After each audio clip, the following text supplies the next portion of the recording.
Good afternoon. So what I would like to talk to you about is, I think the right word is the motivation for going into the vortex. And so I've heard you talk about sort of tricking myself into feeling good. And I know that the motivation should be to be happy, to be joyful. But then I've also heard you talk about, like with this woman, the painter, and I've heard you talk in the past about painters, that there's just a joyfulness or blissfulness of engaging in that process. And so I'm a professor. One of the things I do is I write. And so I want to find the place or the motivation for getting into the vortex to do that. Well, it's interesting because we're going to play with you a lot around this. But this is the most significant thing that you raise here, and it's really a good context. Motivation is what you do when you're outside the vortex and you try to boot yourself in. Inspiration is what happens when the vortex calls you in. So we've been talking for many years about the difference between motivation and inspiration. But it wasn't until we began offering the analogy of the vortex that we could really make that understanding come alive, that the vortex, which contains all that you've become, who you really are, and all that you want, is brewing and stirring and is powerful. And law of attraction has it moving with strong power of attraction. So in the spirit of what we've been talking about already here today, in more than one conversation, is that if you're able to deactivate the stuff that's keeping you out of the vortex will call you in. So we want you to want to be inspired in rather than want to motivate yourself in, because the truth of it is you can't motivate yourself into the vortex. That's what we were talking about as we were playing with these cards earlier. You just can't find the right mindset. What it's really coming down to, and we've been talking about deliberate creation for a number of years, and we've offered a lot of different processes, and through many of them it has simply come across, and because that's the way we've offered it, as you just have to begin to control your mind and direct your thoughts more deliberately, and as you direct your thoughts more deliberately, then you'll get more of what you want. But these days, as we are really fine-tuning this science of deliberate creation, as we're talking about the power of the vortex, what it really comes down to is you can't buck your own current. And if you've got a current going that isn't in alignment with what you want, you've just got to find a way to stop offering that current. And so it is because of that very reason that Esther and Jerry, it was Jerry's powerful desire, were inspired into the creation of this Getting into the Vortex meditation CD, because it amplifies what we're giving to you here, and we can feel you receiving it completely, that what you want to do is just, if you can deactivate, by quieting your mind, those things that are keeping you out, the vortex will take you in. So maybe what you meant, and we can feel this a little bit, because it actually, the part we were teasing you about, that we're going to have a lot of fun with you here, we were going to sarcastically, which never comes off good when we offer it, tease all of you about you need motivation to line up with all that you want and who you really are. In other words, you need motivation to align with the energy that creates worlds and have it flow through you toward whatever you are wanting. You need motivation to align with that breathtaking realization of your own power and your own worthiness. In other words, we can stand and proclaim from our perspective all of the deliciousness that is waiting for you in the vortex, but we can only call you in. So, as it turns out, getting in the vortex really is more about not doing that thing you do that keeps you out. That really is what getting in the vortex is. And if you want to put it in that context, I want to feel motivated to no longer do that thing that keeps me out of the vortex, then that might be an apt desire. But we want to say, if you'll just chill a little, the vortex will take you in. And then when you do your work from inside the vortex, which is, first of all, recognize that you're in. Second, compliment yourself for being in. Next, revel in being in. Next, appreciate being in and try to find the vibe of it and try to amplify the vibe of it. That's the way if you wait until you're in, and everybody is in, everybody's in, occasionally at least. And so when you find yourself in, that's when you want to do the work. And when you do the work when you're in, it's more likely you'll get in again. And when you appreciate being in, it's more likely you'll be in again. And that way you're letting the vortex inspire you in rather than trying to motivate yourself in. We've never seen anybody motivate themselves successfully to anything. There are so many people in your world that are trying to motivate you through fear. They're trying to motivate you. Look how bad it is. If you continue doing this, then these bad things will happen. And all they do is manage to help you amplify what you don't want more, which causes you to hold yourself apart from what you want more.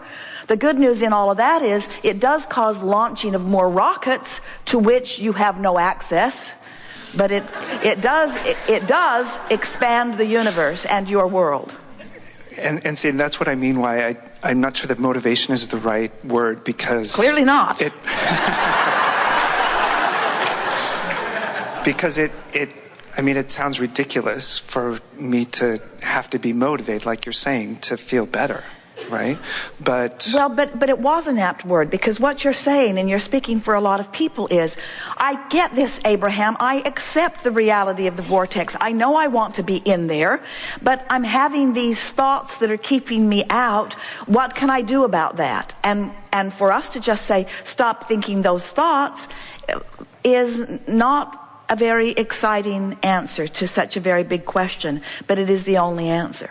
In other words, find some way. And our friend helped us talk about the prison and the prison door and the key in the prison door. In other words, bridge, bridge, bridge, bridge, bridge. But the answer is just reach for the best feeling thought that you can find about the subject, and before you know it, you're in. And watch those around you who are chronically in, which would be your dog, which would be your children. In other words, the chronically in the vortex are really good examples. Watch them and watch how reluctant they are to leave the vortex, and watch how they revel when they're in there. Watch how over the top they are. Watch how they don't hold back. Watch how really obnoxious to the world that's not in the vortex they seem. In other words...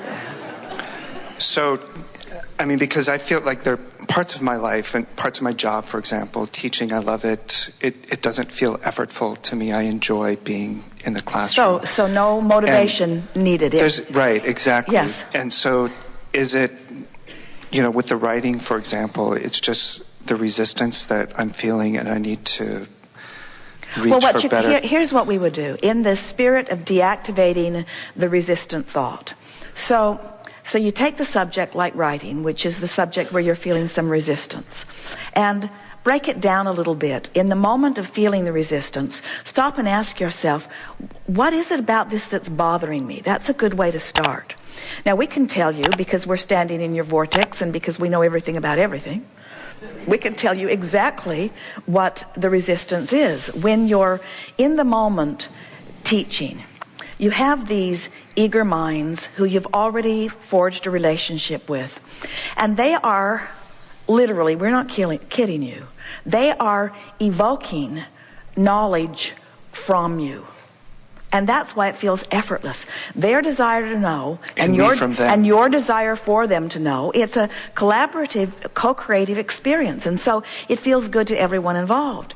And that's something, your classroom is sort of quantifiable to you. It's in the moment, you know them, you've already won them over, you already adore them, you can feel their appreciation for you. But when you think about writing, now there's a big world out there full of critics and full of intellectuals who are not ready to go along necessarily with everything that you're thinking. And so you are envisioning, you don't mean to, but it's sort of part of being in a broad world where there's a lot to be said about everything. So you are superimposing their criticism over your end result before you've even written it. which is the best way to kill inspiration that we could ever, in other words, imagining how someone else is going to respond to something that you've created is really a killer. And the reason is because you know, wisely so, that you can't trust them to like what you write. But you know why? You know why you can't trust them to like what you write? The majority of them are not even in the vibrational vicinity of even getting what you write, which is not true of those in your classroom. They're in the vicinity. You know they're going to get you. They've moved themselves into the position where the likelihood of them getting you and the likelihood of all of you together moving to a new exhilarating place is really strong. That's what is so exciting about gatherings like this, is it's co-creation, live, in the moment, happening, new thought occurring, taking the universe to a place that has never been before with this unique conversation, you see. So let's say you're thinking about writing and you find yourself feeling tense about it. And if you're going to write, you're going to have to make yourself do it because you don't feel like doing it. And so you stop and you say, well, I guess I could use discipline and make myself sit and write, but there's no point in it when I feel like this. And so I'm not going to do that. But I am going to identify what's bothering me about this. And usually, if you'll stop in that moment, you'll discover that the thoughts that were in the mix were thoughts of worrying about how it was going to be received. Thoughts of self-doubt. You started to say that. You started to say some self-doubt. Yes. But you see, we don't interpret it as self-doubt precisely. We interpret it as wise acknowledgement that a lot of people aren't going to get me. And if you call that self-doubt, then you're crippled. If you call it law of attraction, not bringing those who aren't ready, then that's a perfect thing. You see? So now you feel that. And it feels like maybe I'm not ready. And then you say, wait a minute, it's not me who's not ready. It's a lot of the world who's not ready, but I'm not writing to them anyway. Then that feeling goes away. In other words, when I write what I know, and I know what I write, and I feel the inspiration flow through me, I'm really good at that. And those who want it and those who are ready for it, they will be a perfect match to it. And there are plenty of them for me to be a successful writer. There are plenty of them for me to be a successful writer.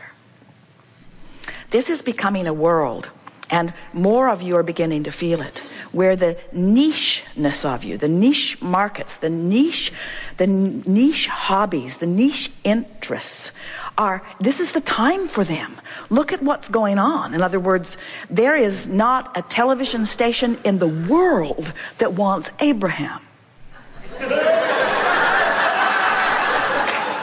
Because they know their audiences. They know the majority of their audience isn't ready for this. Do you know how patient you are? How willing you are to sit here and encourage us on to the next nugget of the expanding universe? You are a unique group of people, and the majority of people out there in TV land are not there. But do you know, out there today, all over this planet, every continent or excepting one, there are people receiving this live broadcast who want to participate in this precise, concentrated, very unique, very leading edge conversation, you see? And that's what you want to remind yourself, whether you are a painter, because your painting is magnificent, but it doesn't appeal to everyone. Your books are magnificent. Your music is magnificent. What you do is magnificent, but it does not appeal to everyone, nor does it need to. Law of attraction will bring those to you who are a vibrational match, but you've got to be a vibrational match to your own work first, you see. So we've said for a long time that one who is connected to the stream, now we are saying one who is in the vortex, is more powerful in terms of attraction power than millions who are not. So it's not about whether they're ready for you or not. It's whether you are in alignment with who you are. And when you line up with you, you broadcast a signal that makes you more findable. It makes you more reachable. It makes you more seeable. That's one of the most magnificent things about publishing. Do you know? You get into the vortex in order to receive it.